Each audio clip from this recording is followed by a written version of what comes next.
사도신경으로 신앙 고백하겠습니다. 전능하사 천지를 만드신 하나님 아버지를 내가 믿사오며 그 외아들 우리 주 예수 그리스도를 믿사오니 이는 성령으로 잉태하사 동정녀 마리아에게 나시고 본디오 빌라도에게 고난을 받으사 십자가에 못 박혀 죽으시고 장사한 지 사흘 만에 죽은 자 가운데서 다시 살아나시며 하늘에 오르사 전능하신 하나님 우편에 앉아 계시다가 저리로서 산 자와 죽은 자를 심판하러 오시리라. 성령을 믿사오며 거룩한 공회와 성도가 서로 교통하는 것과 죄를 사하여 주시는 것과 몸이 다시 사는 것과 영원히 사는 것을 믿사옵나이다. 아멘. 우리 찬송가 312장 너 하나님께 이끌려 찬양하겠습니다. 312장입니다.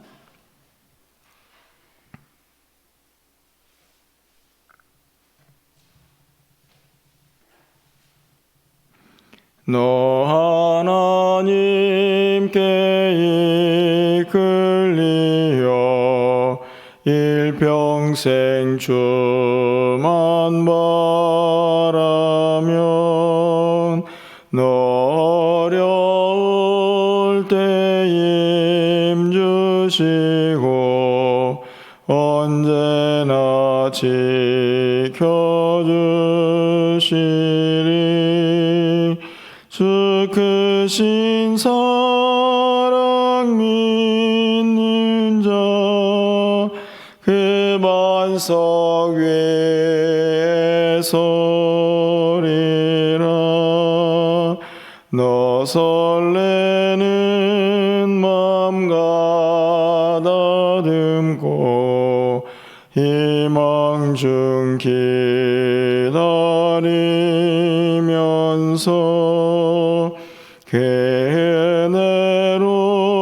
은혜로우신 주의 뜻과 사랑에 만족하여라. 우리를 불러주신 주 마음에 소원하신다.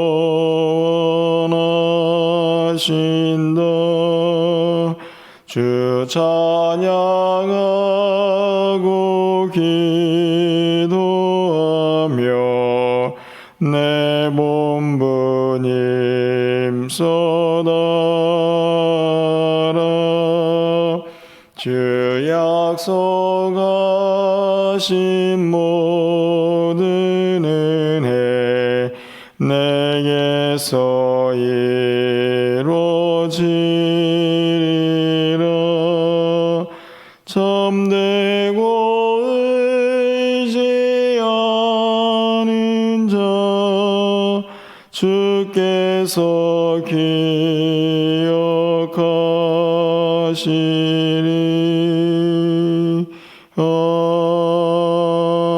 아멘. 하나님 말씀 보겠습니다. 나홈 3장 1절에서 7절까지 말씀입니다. 구약성경 1300쪽에 있습니다. 나홈 3장 1절에서 7절까지의 말씀을 한 절씩 교독하고 마지막 7절 함께 읽겠습니다. 화 있을진저 피의 성이여 그 안에는 거짓이 가득하고 포악이 가득하며 탈취가 떠나지 아니하는도다.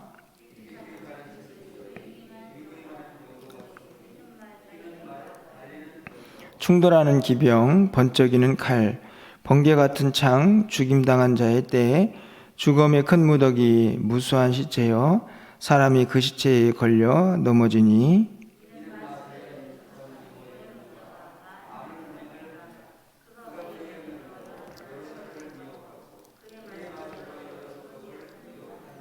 보라 내가 내게 말하노니 만군의 여호와의 말씀이 내 치마를 걷어올려 내 얼굴에 이르게 하고 내 벌거벗은 것을 나라들에게 보이며 내 부끄러운 곳을 문 민족에게 보일 것이요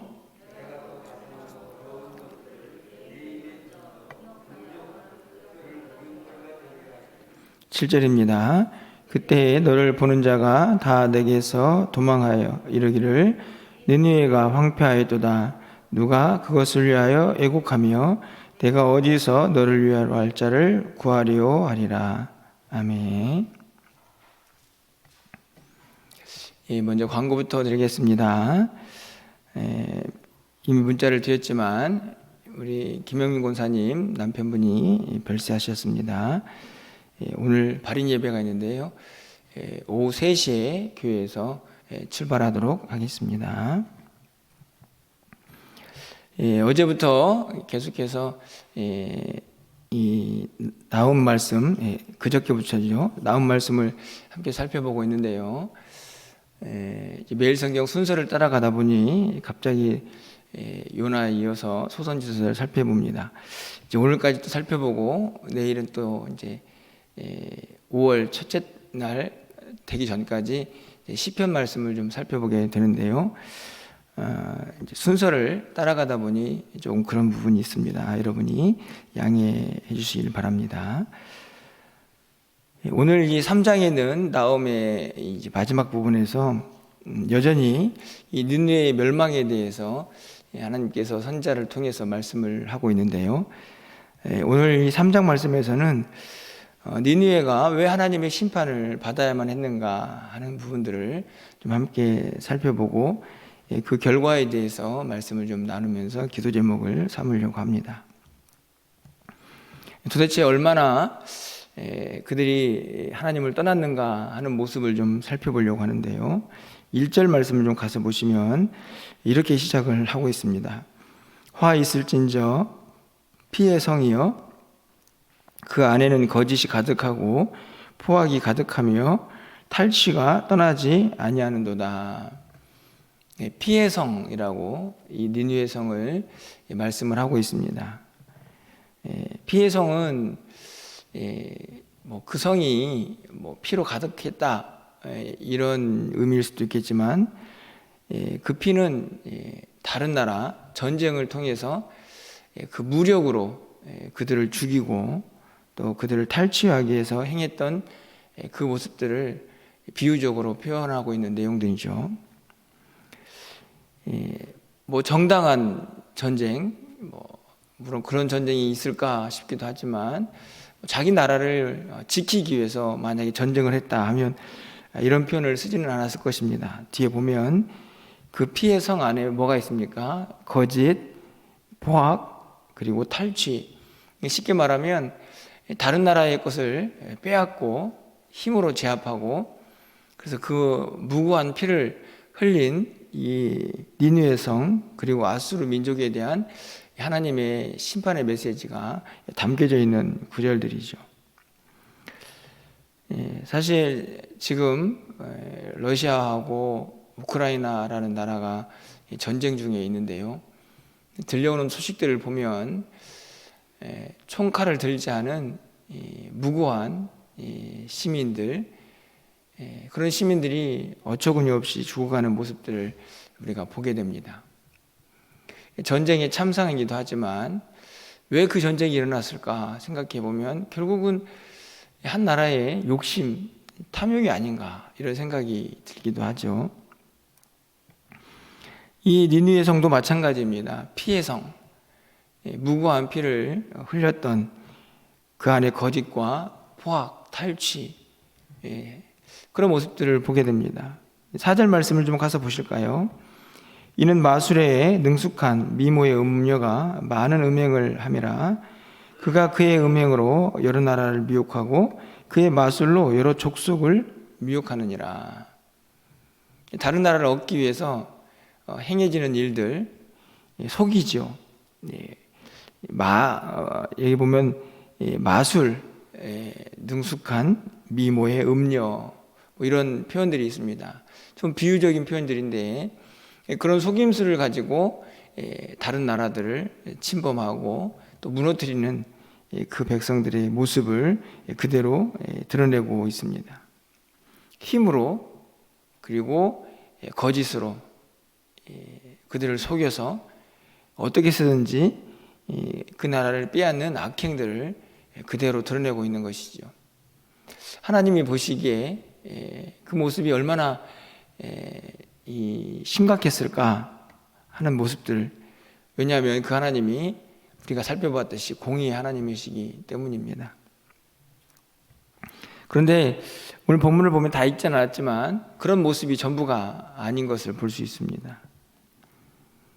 하나님께서 심판을 이야기하고 계시지만 그들은 그 심판 앞에서 돌아오기보다는 자기들이 무슨 가지고 있는 지혜, 능력, 그것들을 사용해서 어떻게 해서든지 한번 이 위기를 모면해 봐야겠다 하는 생각들을 갖고 있는 그런 모습들이 기록이 되어 있습니다.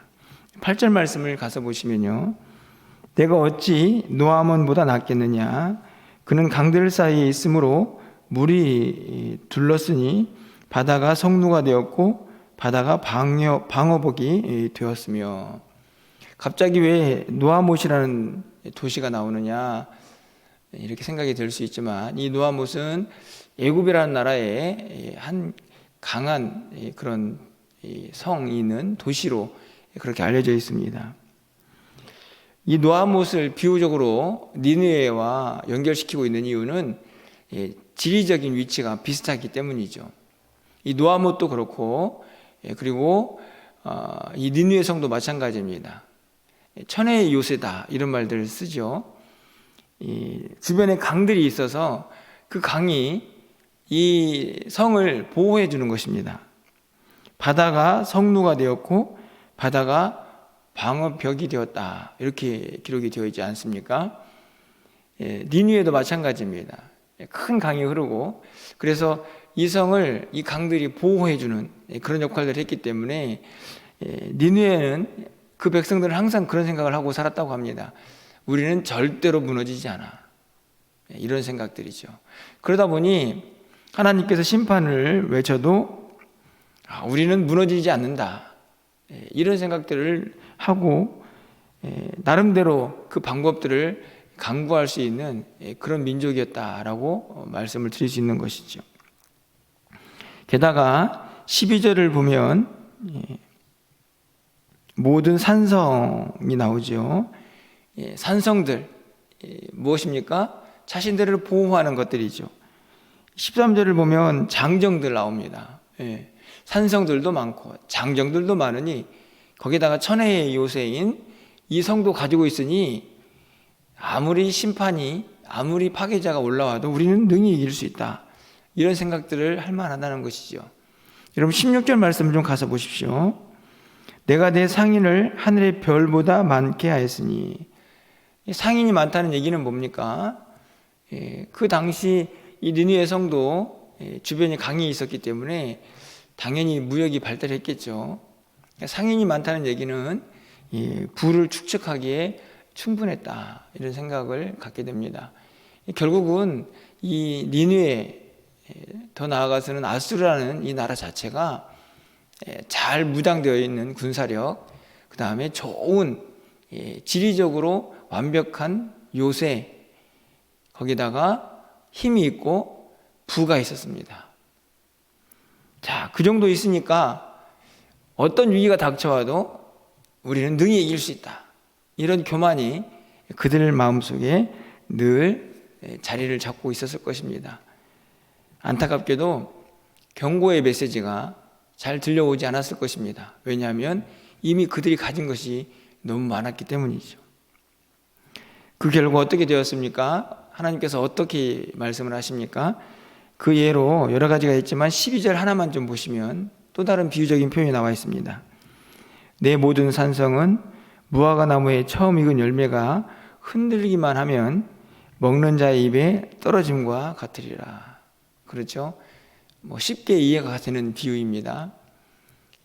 처음 익은 무화과 나무 막 그냥 이렇게 손만 대고 흔들면 막 떨어지는 것처럼, 너희들이 아무리 강하고, 그래서 너희들이 무슨 자기들이 가지고 있는 힘과 부와 지리적인 환경, 이것들을 동원해서 이 화를, 이 심판을 피해보겠다, 그렇게 생각할지 모르겠지만 너희들은 결국 그렇게 힘없이 무너질 것이다 하는 하나님의 무서운 심판의 메시지가 담겨져 있습니다.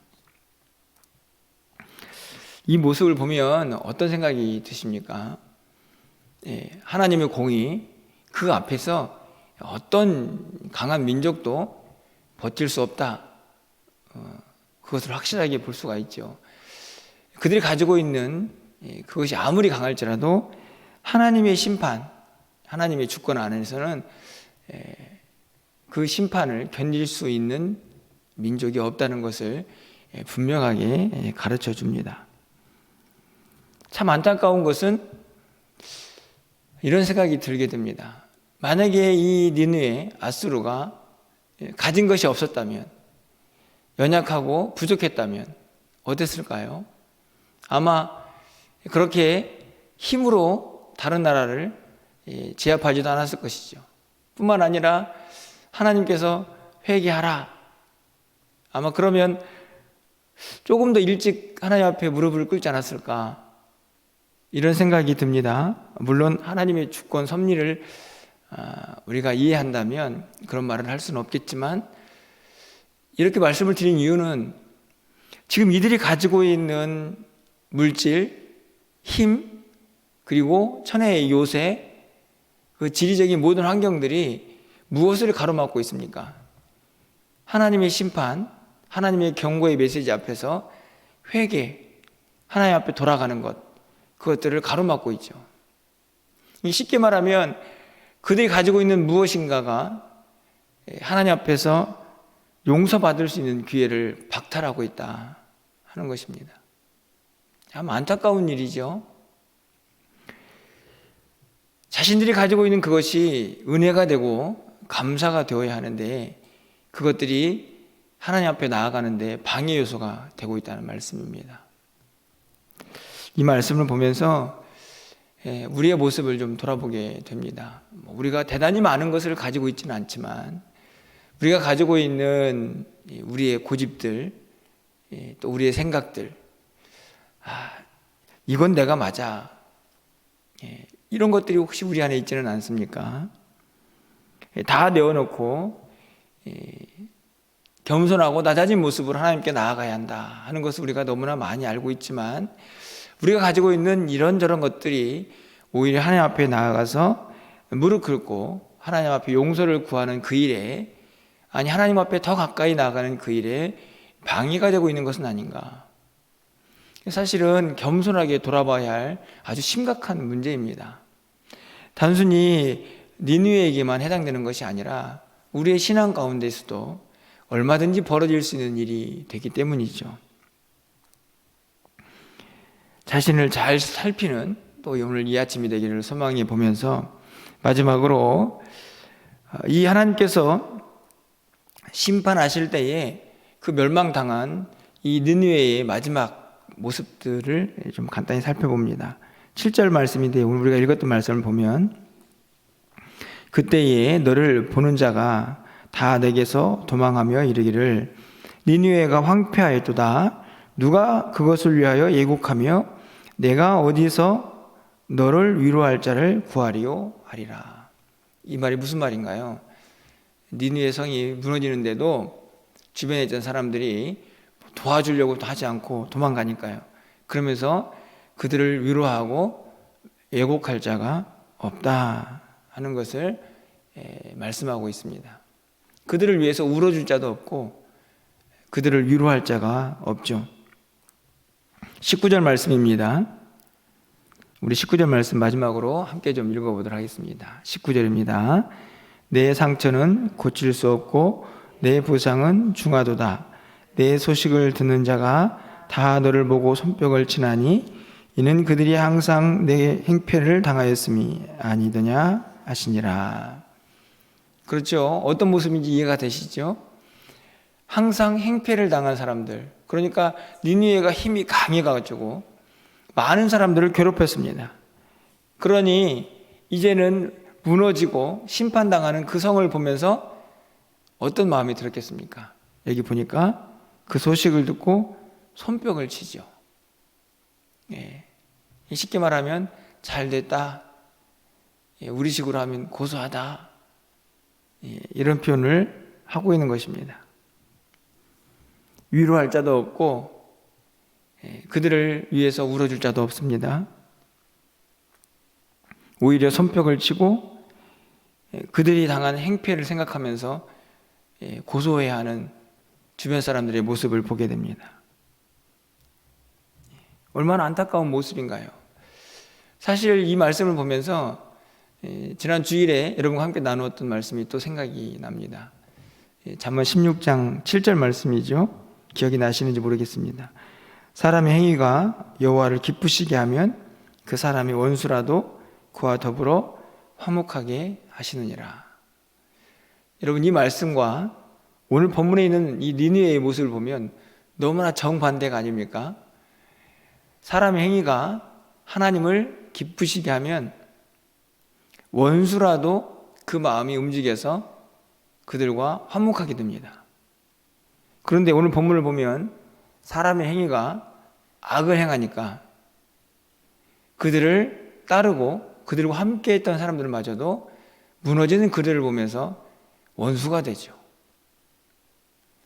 위로할 자도 없고 애곡할 자도 없습니다. 오히려 손뼉을 치는 모습. 왜 그렇습니까? 하나님 앞에서 어떻게 행했느냐의 차이죠. 잠언 16장은 하나님 보시기에 하나님을 기쁘시게 한 사람, 오늘 본문은 하나님 보시기에 악을 행했던 자들, 그 결과가 분명하게 차이가 나고 있는 것입니다. 사실은 우리의 신앙생활이 어떠해야 하는가, 사실 이 나훔에 기록되어 있는, 나훔서에 기록되어 있는 이 니느웨의 모습, 그리고 그 가운데 하나님의 마음, 사실 이것을 잘 이해하면 오늘 우리의 신앙생활에 그대로 접목이 되지 않나 하는 생각들을 가져보게 됩니다. 결국 오늘 말씀에서 어떻게 이 니느웨 성 멸망당하 마땅하지, 이런 결론이 아니라 그럼 우리는 어떻게 살아야 할 것인가의 질문으로 연결이 되지 않나 생각이 듭니다. 어떻게 살아야 할까요? 우리의 행위가 하나님을 기쁘시게 할 만큼 늘 하나님을 의지하고 하나님 앞에 가까이 나아가고 하나님 보시기에, 그 공의 하나님이 보시기에 기뻐할 만한 그런 삶을 살아야 한다는 것을 우리가 분명하게 깨닫게 됩니다. 연약해서 행여나 범죄할 수도 있겠지만 한 걸음에 달려나와서 그 모든 죄악들을 하나님 앞에 회개하고 용서를 구하는 영적인 민감함을 가진 성도들이 되어야 한다는 사실을 본문에서 또 우리가 깨닫게 됩니다. 간절히 바라기는 하나님만을 의지하고 내가 가지고 있는 그 어떤 것이 아니라 오직 하나님만을 의지하면서 하나님이 기뻐하시는 공의 하나님 앞에서 우리가 의를 행하고 정직하고 또 그렇게 하나님을 잘 말씀대로 순종하는 삶을 우리가 살아서 하나님 주신 그 은혜를 누릴 뿐만 아니라 우리 주변에 있는 많은 사람들에게도 존귀함을 받고 그로 인하여 또 하나님께 영광을 돌리는 그런 우리 모두의 삶이 되시기를 주님의 이름으로 축원합니다. 기도하겠습니다. 사랑의 하나님, 니느웨를 향하여 멸망을 선포하시는 이 나훔서의 말씀이 오늘 우리가 이 땅을 살아가는 동안에 어떤 모습으로 또 하나님 앞에 서 있어야 할지를 다시 한번 결단하게 합니다. 하나님, 우리가 참 많은 것을 가지고 있지는 않지만 혹시 그 가지고 있는 것들이 하나님 앞에 나아가는 일에 방해가 되고 있지는 않습니까? 우리의 모습을 다시 한번 겸손히 돌아볼 수 있도록 인도하여 주시고 하나님 앞에 나아가 하나님을 구하며 하나님만을 의지하고 하나님 앞에 겸손하게 엎드릴 수 있는 우리 모두가 되게 하여 주시옵소서. 하나님이 보시기에 의를 행하고 하나님을 기쁘시게 하는 자들, 그런 사람들에게는 원수도 변하여서 그들과 화목하게 될 것이라고 말씀하셨습니다. 하나님, 우리의 모든 삶의 모습을 겸손하게 돌아보게 하여 주시고 하나님 앞에서 더 가까이 하나님 앞에 나아가 하나님을 기쁘시게 하는 삶을 살게 하심으로 말미암아 우리의 삶이 다른 많은 사람들에게도 존귀함을 받고 인정을 받는 삶이 될 수 있도록 주께서 역사하여 주시옵소서. 슬픔을 당한 유가족들이 있습니다. 하나님께서 그 마음을 위로하여 주시고 천국의 소망으로 넉넉히 승리할 수 있도록 주님 도와 주시옵소서. 오늘 한 날 우리의 모든 삶을 주님께 의탁합니다. 하나님, 우리의 기도를 들응답하여 주시고 하나님 앞에 나와 기도하며 간구할 때마다 우리를 어루만지시고 위로하시는 하나님의 은혜를 경험할 수 있도록 주께서 역사하여 주시옵소서. 오늘 저녁에 있을 수요 예배 가운데도 함께 하셔서 예비되신 은혜가, 예비되신 말씀이 우리의 심령 가운데에 가득 차고 넘쳐나는 귀한 시간 되게 하여 주시옵소서. 예수 그리스도의 이름으로 기도합나이다. 아멘. 오늘 또 말씀